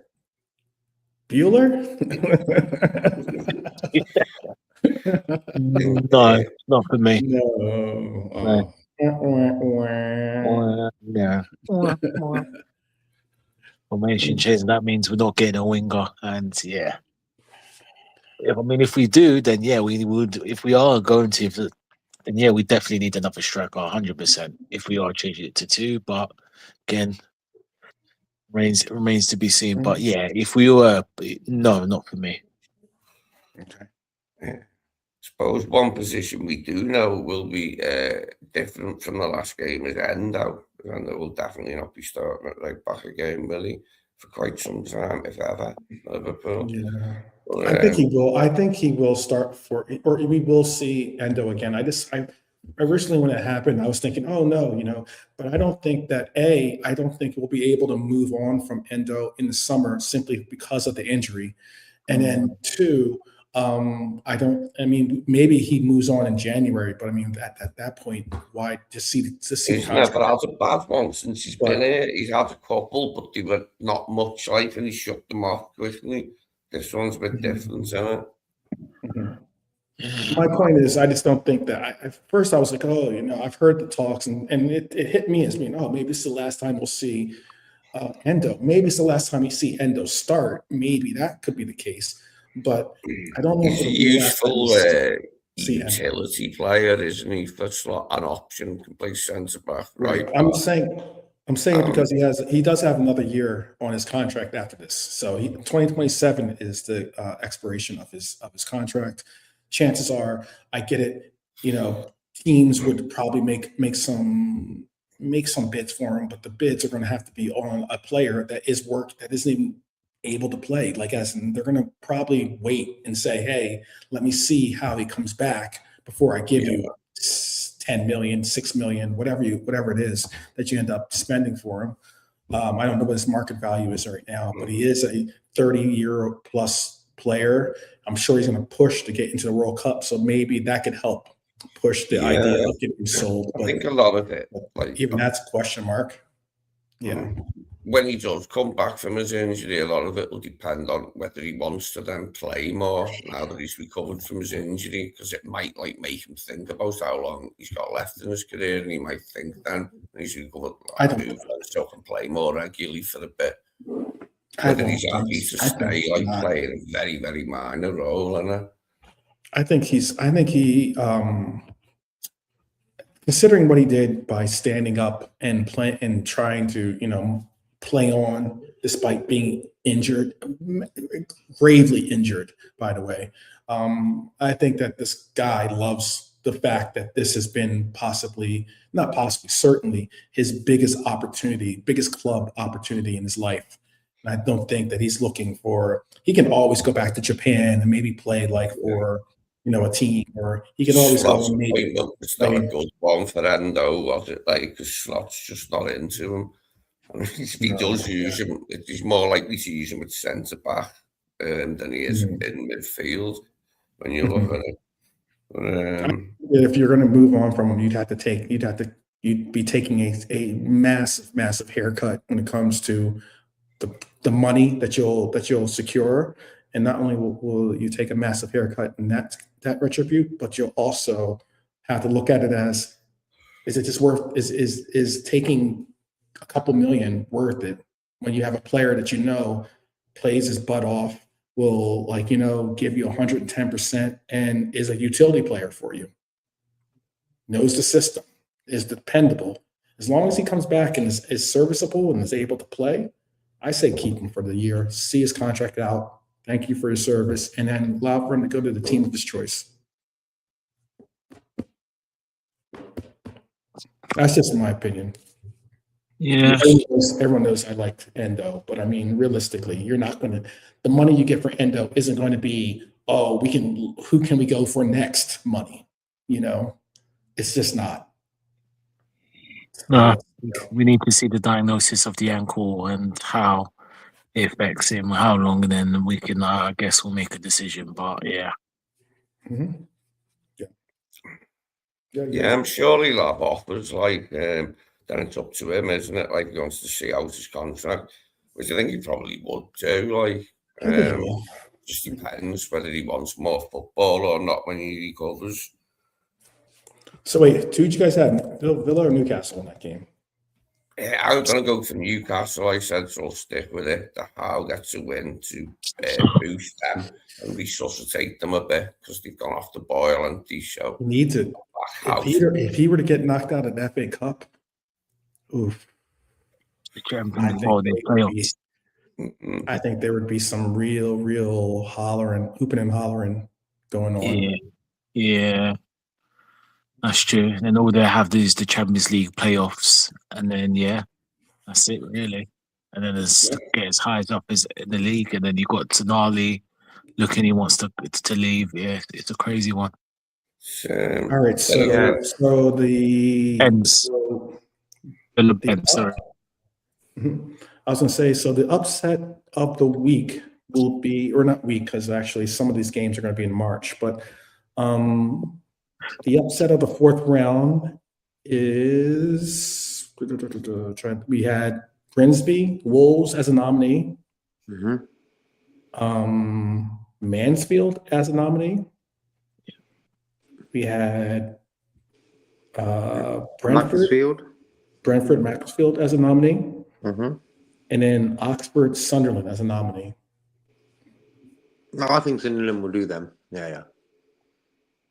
I think Sunderland. All right. Let's go Wigan Arsenal. Yeah, that would be That'd be awesome. wicked. That'd be cool. That'd be awesome. Eddie Howe. Yeah, TV interviews. That'd be great.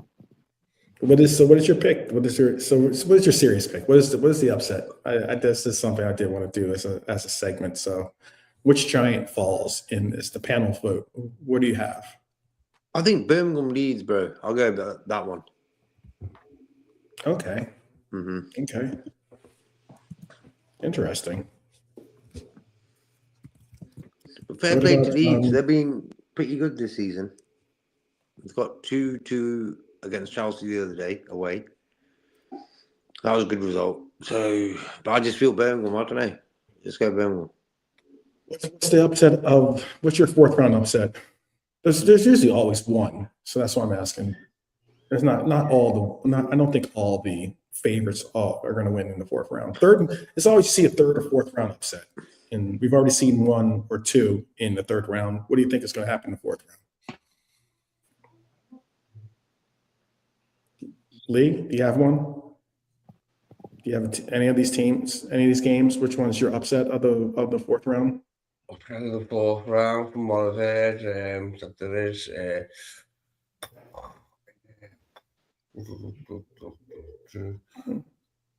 Delonte, think of yours too. Oh, I've already got mine.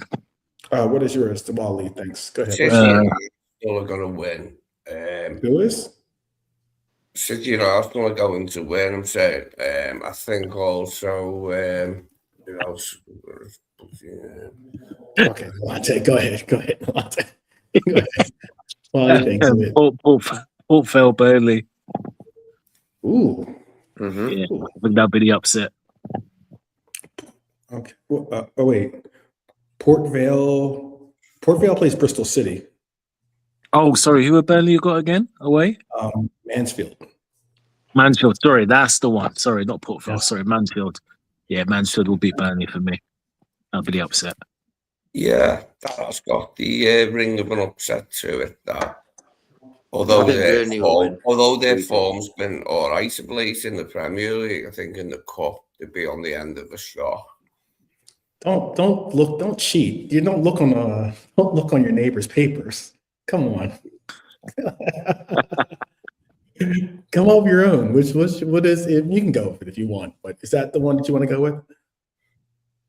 Yeah. So, yeah, it happens sometimes, so I'll go with that. I'll agree with that and say that'll be the Premier League team that gets binned. Aside from the old Premier League team games such as us and Brighton and Newcastle and Villa, which I predict Newcastle will get a win somehow. I just think Villa will win that. You know what? Villa's more likely winner. I don't know if that's an upset or not, because those are just two. I think Newcastle's a good team, despite their record. I still think they're a good team. Yeah. And I think Eddie Howe's an okay coach. I don't think I don't rate him as highly as everyone rates him, by the way. But I think he's an okay coach. He's a serviceable coach. He's good for Newcastle. And that's the thing. Really big chance, isn't it, that they'll replace him in the summer? Who did they replace him with, though? That's the point. Who did they replace him with? Because whoever they replace him with, but I think they'll probably want a bit more for their money in terms of how good he can make them. He got the cup now, the League Cup, which is a good trophy. He hasn't won a domestic cup for ages. That was a good one for him. He's a hero, yeah. They'll probably go for someone who they were linked with before, and I think they'll go for Jose Mourinho. Box office. Yeah. That'd be huge. But they'd have to pay crazy money to bring him in. And I just don't know. I personally don't know if he Champions League. He'll bring him headlines, but I don't know if he'll bring him necessarily, silverware. But you never know. Champions League, and it's going to be tough for Newcastle now to finish in the Champions League placings this season, but they're not far behind us. Like, I mean, so with a lot of teams, only a few points You know behind. what? I'm gonna go with my upset as being. I'm gonna go with Grimsby in pens over Wolves. Mhm. Okay. Well, Interesting. you've already done it this Why not? season, haven't we, against United? Wasn't it Grimsby Yeah. that sent United tumbling out the cup hilariously? I think the fact that they're at home, if they were on the road, it'd be a different story. The Cinderella story could end. I'm looking at it as maybe they're home. They have the fans behind them. It gets down to the 90. It gets down to 90. They're still somehow in it, 0-0, or maybe it's 1-1, something stupid like that, you know. And they get the pens, and they win it in pens. Why not? We'll see. We'll see. So I got JK picks upset of Birmingham. My pick is Grimsby in pens. Nolante has Mansfield, and Lee has Nolante's pick of Mansfield. Okay, so there you have it. There you have it. We'll see which one of us gets it right. One of us might get it right. Who knows? Who knows? Maybe all of us get it right. Who knows? But is there anything you guys want to talk about before we bounce out and before I bring the show to a close here? That's our little. I don't have any trivia. No pop quiz. Just the latest on the injuries. What injury wise? Like Gomez came on the other day, so he's sort of ready now. Endo, it isn't looking great. Season's probably over. Then you got Isaac, Frimpong, Bradley. So we've got a few injuries, you know. I think Frimpong's probably the most likely to come back out of all them. That can't come soon enough. We badly need him to release Szoboszlai back into midfield. I think he's in gym work, Frimpong. I'm sure he has been. Yeah. Well, that'll be a massive tonic if we can have him back soon as. He was looking good as well. He was looking good, bro. He was settling. It took him time, him and Kirkes. It came a few games where them two were playing really well as fullbacks for us. They're getting assists or stuff like that. So yeah, he just had I just feel at Leverkusen, he was full pelt 24/7. No one told him to slow down, bring it back, pass it around and stuff. He did his own thing. At Liverpool, because Arnie Slot's always do this, do that, do this, do that. I feel he sort of messed up his hamstrings, man. Just my opinion. Look, there was a quick subject that I was going to maybe bring up because I remember Pops was talking about the panel was. Of course, I watch my brother Quasi Bold TV. I watch his show religiously, and either live or if I'm up that early live, or because he broadcasts very very early for our time here, and. Or who else was on this panel? He had Carl, he had Brian, and he had Zabiri. And but I think by the time that they started talking about this subject, Zabiri was had already left the panel. And real quick, you know what? We spoke on it yesterday. I tried to offer it because I wasn't on the panel. I was just in the chat. I tried to offer it out there. I know there is some, and this is again going against some of the things that like I heard Mike Doss say on American Waffle and the likes, you know, and I've heard some of these other people on these content creators on some of these shows talk about things, this and that. I love dogs. I think that some of these guys should get dogs because some of them are scared. But what it is that I wanted to say is. We spoke on the top on the 5 different games that we have in the sense of with Chelsea, Manchester United, and our fixtures coming up. I'm going to say this: Lee and I both We went through some of the pictures together, and we decided how we could see it rounding out. I understand that Chelsea and Manchester United have had a bounce. I'm not disputing that. But I will say this, if you look at the last 4 games Chelsea has had, it's not as great of a bounce as you would think. And what I mean by that is, I get it. They won against Hull today 4-0, fantastic. But if you do look at their last 4, or if we look at, let me bring up Chelsea's. If we look at Chelsea's, at what Chelsea's been doing, at least, they have 2 wins, 1 draw, 1 loss. They've had 2 wins have been against, or if you want to go to the last 5 games, they've had 3 wins, 1 loss, 1 draw, and their wins have been against Hull now, but they've been West Ham and Wolves. They've lost to Arsenal. They've drawn to Leeds. I don't think that they're on such a high ascension as people put them on. I don't like, as in they're going to lose games going forward. I tried to explain how the fixtures that they have coming up. We went over the 5 fixtures that they have coming up. They have Burnley. They have, I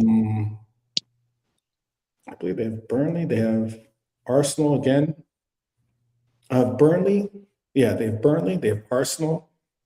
They have Villa. Villa at home. They play Villa on the road. They play Arsenal on the road, and they play Burnley at home. They should beat Burnley. I had them winning that game. Then they have Newcastle at home, and then they have Everton at Hills Dickinson. Right. That's fixtures that we could see as long as we keep pace and keep momentum. I don't have us winning 5 straight games. I had us winning 4 and losing and drawing 1. I think we can pick up the slack and pace on Chelsea, and maybe have to really push in. And I think we still have to see them later on in the season. We still have to see Manchester United later on in the season. Exactly. I think there's some real opportunity here. And if you look at Manchester United real quick, I know I'm going a little bit over, and I know this, but this is a preview and more, so I'll give you that. If you look at United, let me get United up. Oops. Let me bring the United here. Trying to bring United. Where's I want to get it? Manchester United have had 5 games where they're unbeaten, albeit, And I will say this: it is a tremendous run that they're on. People look past that and don't recognize the fact that the 5 games before that, other than Newcastle, they had 3 draws and a loss to Brighton. So they beat City, big game. They beat Arsenal, big game. Not disputing that. Fulham, Tottenham, I don't know if those are as monumental wins or not, but still, they beat them too. And they have the draw against West Ham. The games that they have coming up, at least for Manchester United, are Everton at Everton, Crystal Palace, who tends to be a little bit of a bogey team for them. They go to Newcastle, a team that's going to, by that time, be playing possibly for Eddie Howe's job, most likely. And then they host Villa, and then they go to Bournemouth. Once again, all I'm trying to get across out of this last little bit is that this next 5 games is going to be very much, I think, a real turning point for us in the season. And hopefully we can keep ourselves in whatever higher gear we put ourselves into and just continue to march forward. I think we won't necessarily, I think United and Chelsea will simmer down a little bit. I don't know if you guys agree with that or not, but I just wanted to get that out there real quick and maybe bring a little bit more upliftment. Maybe bring back my little positive charm to the conversations that we talk about when it comes to Liverpool. Do you guys agree or you disagree, or are you worried?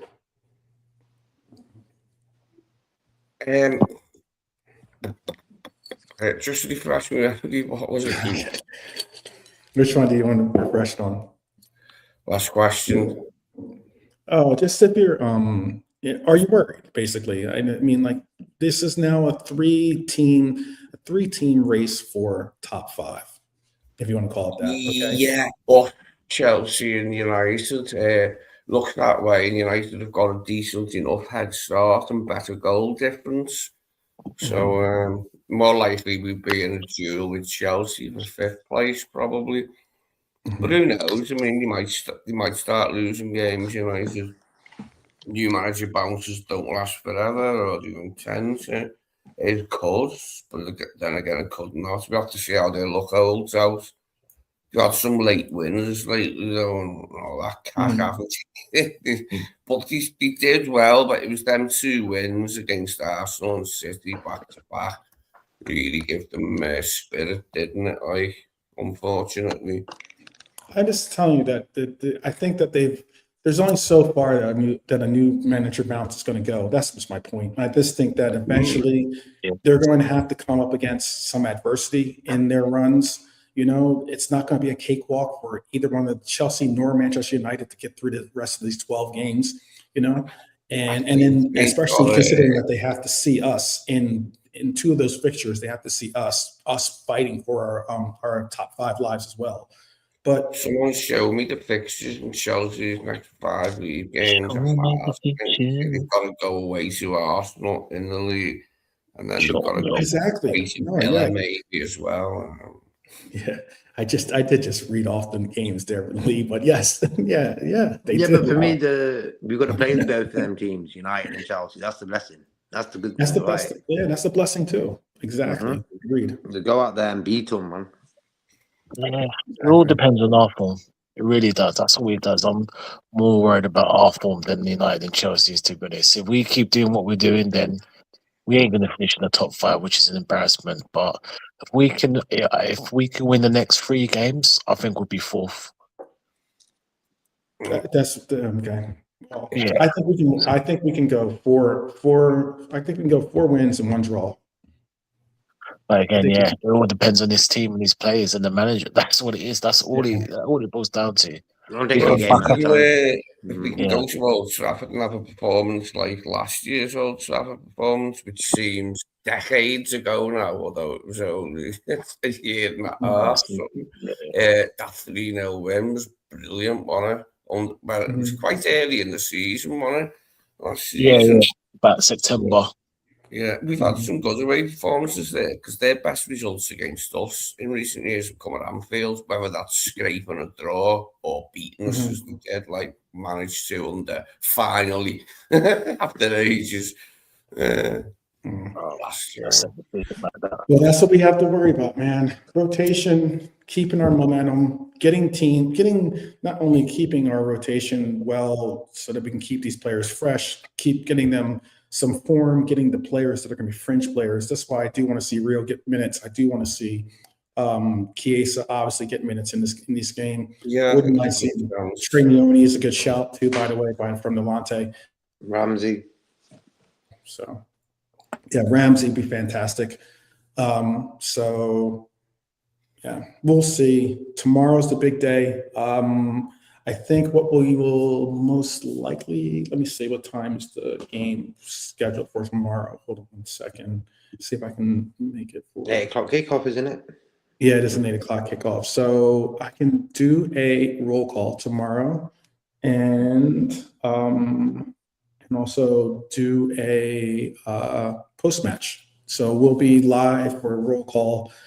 And I'm pretty sure I could be live for a roll call. Hopefully I can be. If not, I'll have to hopefully have the guys hold it down for us. But I'll coordinate with them. We'll do a roll call. We'll get people into the right state of mind. See you guys off for the game. Do well. Have an incredible time and make it happen for all of us by getting this W for the FA Cup campaign here. You guys want to say goodbyes or say your salutes to the chat? Yeah, cheers to everyone who's been in chat tonight.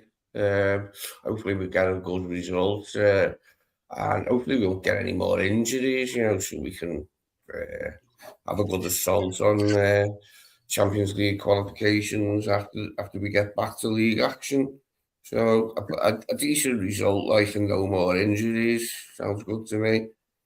I don't think we're going to like hammer them or anything unless they do have a really poor day and we are unexpectedly good.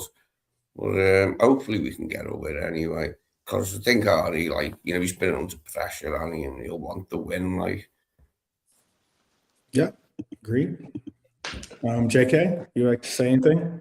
Blessed to the panel as always. Nice one, 12, for the work you put in there. And also to the chat as always, man. Enjoy the game tomorrow. We'll catch you guys on roll call anyway. And press the like on this video if you can. That'd be cool. Please, it'd be great. Greatly appreciated. Definitely. And Alante, what would you like to say? Yeah, big up. I just wanted to bring a point up before we close. I was watching, again, Popish, and I saw the show with Don Hassan and Tom Little. And honestly, I don't know if you watched it, 12, but the blasphemy that was going on there, it was just embarrassing. It really was embarrassing. I love my Coppish brothers, but I'm not the biggest Tom Little or Hussam fan. No. So that's just one I just check myself out of when it comes to that. Yeah. And again, it was just coincidentally because I don't either, but just coincident. But this guy he is the biggest. I mean, we already know this, the biggest, most Salah fanboy.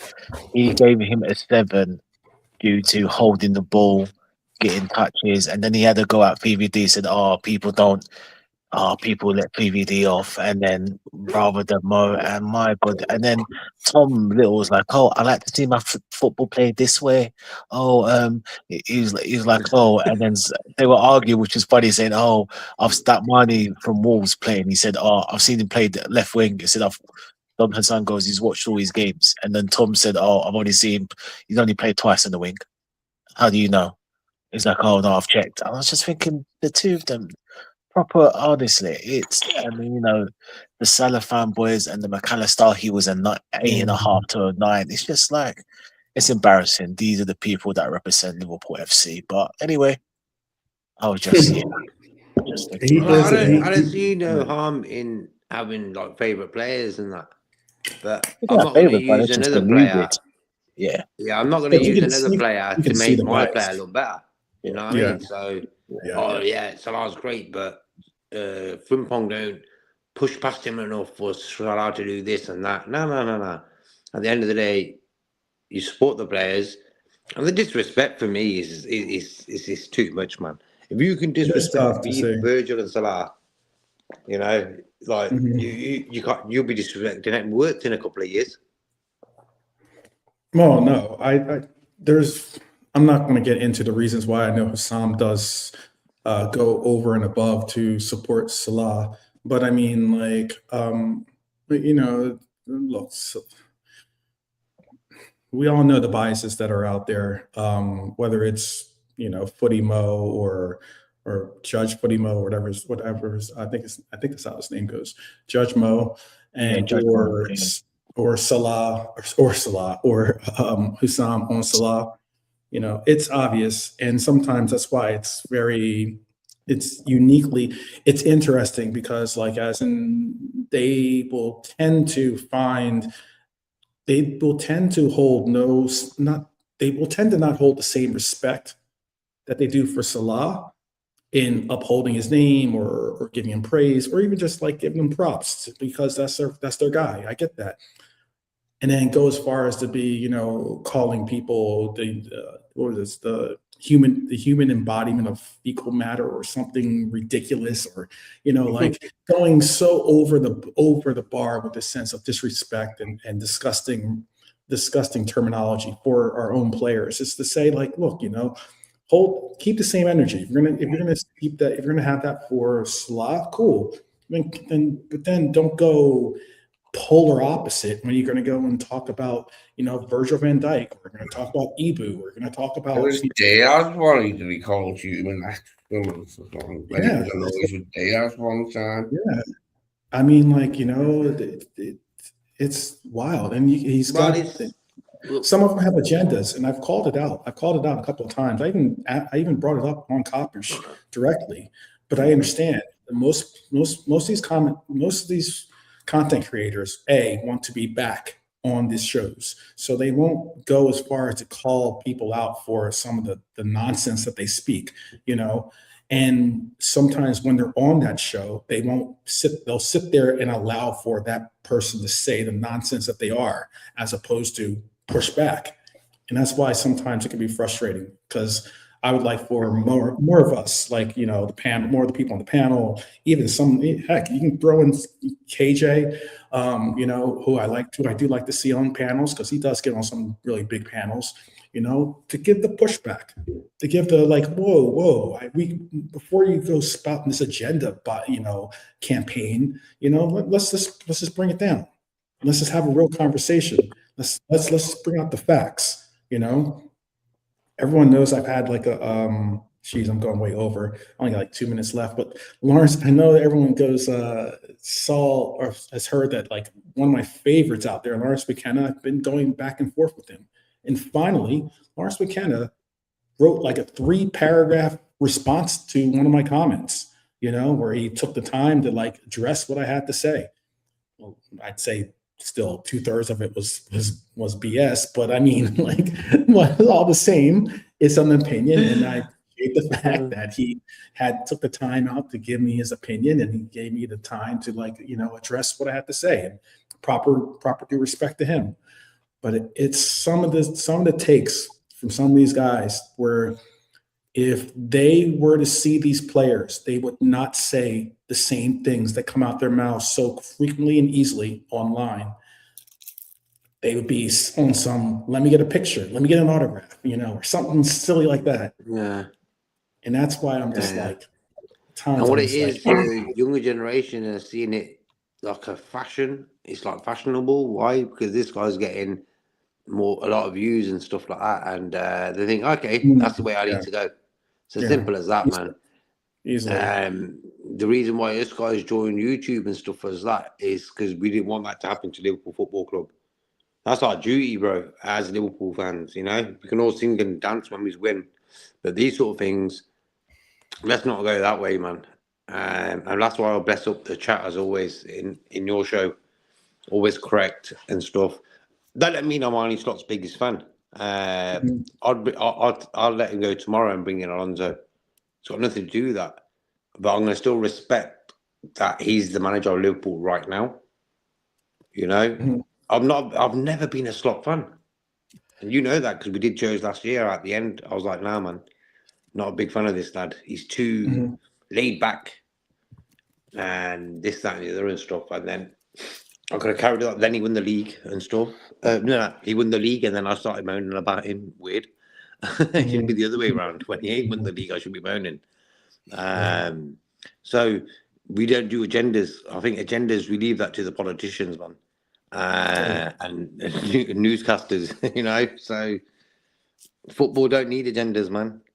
What are you getting out of supporting a player, even though he might be a donkey? You know, if he's from the same country, yeah, I understand it and that, but still, you got to be honest with that as well, you know. Yeah, trust. You know, I'm not the biggest Alexi, not at all biggest Alexi Lalas fan, for instance. But I mean, you know, fantastic. He represents us. I'm supportive in the sense of that he represents America. But like beyond that, no, I'm all good. I'm all good. I'm gonna keep it 100. So we all have our biases and our agendas, but I mean, like, as transparent as we can be, we end up having better discussions and better conversations when we're more transparent with them. So, look, people, we're going to bounce because I know Beijing Reds TV is going to be going live, and I told them I would be jumping on for at least 30 minutes or something like that. So I'm going to stay for like another 30, 40 minutes. So I have to say, big up to the panel as always. Look, you know, when we have JK, when we have Malante, and we have Lee here, we have our own version of the Fab Four. So, so So I appreciate it. And when you guys are in the chat, we definitely appreciate the love that you show by showing up as OGs, whether you're new or old to the channel. Shout out to each and every one of you. Shout out to Touchline. Shout out to Red Armchair Supporter. Shout out to Bonkers, Rasta Crab. Shout out to some of the new people that have joined, or at least were a part of the conversation today. Scouse Adam, of course, Norm in the house as well. But yeah, you gotta appreciate everyone. Sometimes we have long, big line or big queues of an audience, and then sometimes it's just the OGs, and it's cool because whichever it is, it's always a comfortable conversation with people that are just wanting to have honest conversations and listen to each other's opinions. So appreciate the panel, appreciate you, and as always, up the Reds, my friends, up the Reds. So we will see you. Nolante, did you say peace out, by the way? I know you wanted to see, got in what you want to say, but did you want to say peace out? Yeah. We've got everyone that's still in the chat, and yeah, we'll see you the other side after tomorrow. Peace out, everyone. All right. We'll keep it 100, and we'll say, hope that you stay well, and we'll see you tomorrow. Take care, guys.